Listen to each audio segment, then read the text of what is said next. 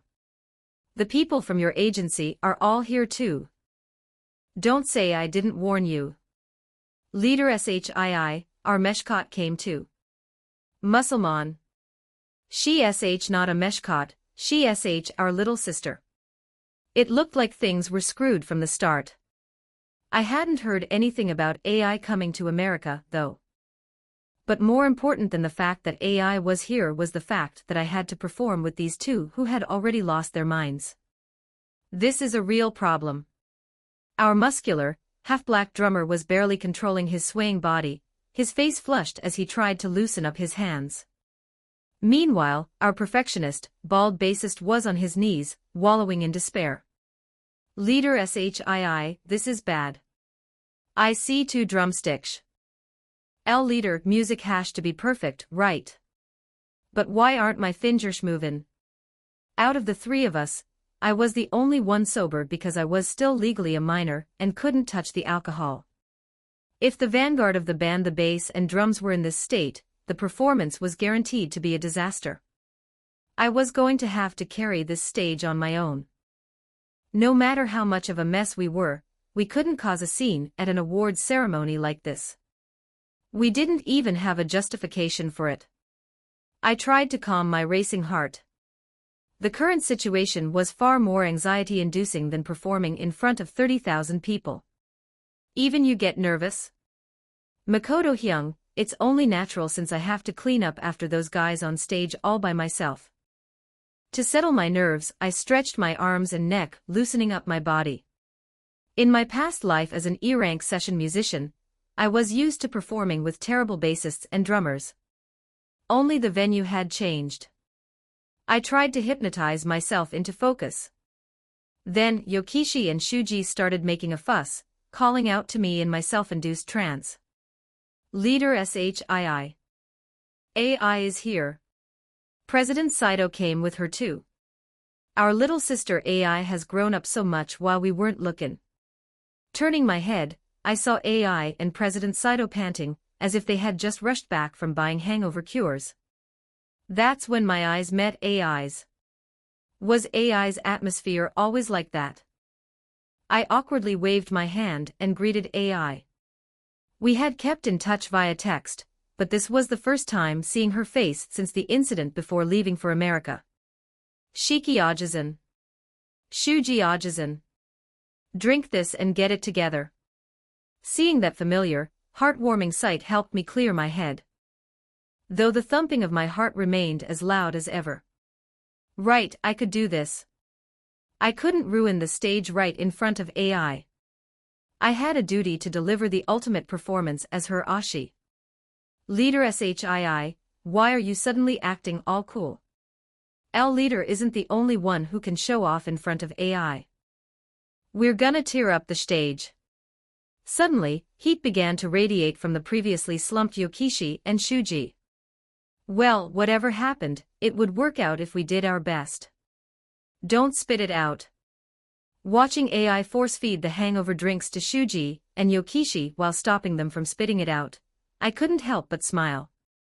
My reason for making music was to become a rock star, but it was also to protect sites like this. Thanks to a sense of comfort I hadn't felt since coming to America, I was able to completely erase my anxiety. According to President Saito, Grammy performances were special. He explained that because both the artists and the audience came thoroughly prepared, the Grammy stage operated on a completely different level than a normal show. And indeed, the preparations were impeccable. You could see where the money had been spent. Fancy, sophisticated stages continued one after another, as if every industry expert had been mobilized. The next nominee for Song of the Year is the Oddballs from the East. Enfants Terribles. As the MC finished the introduction, cheers erupted from the audience.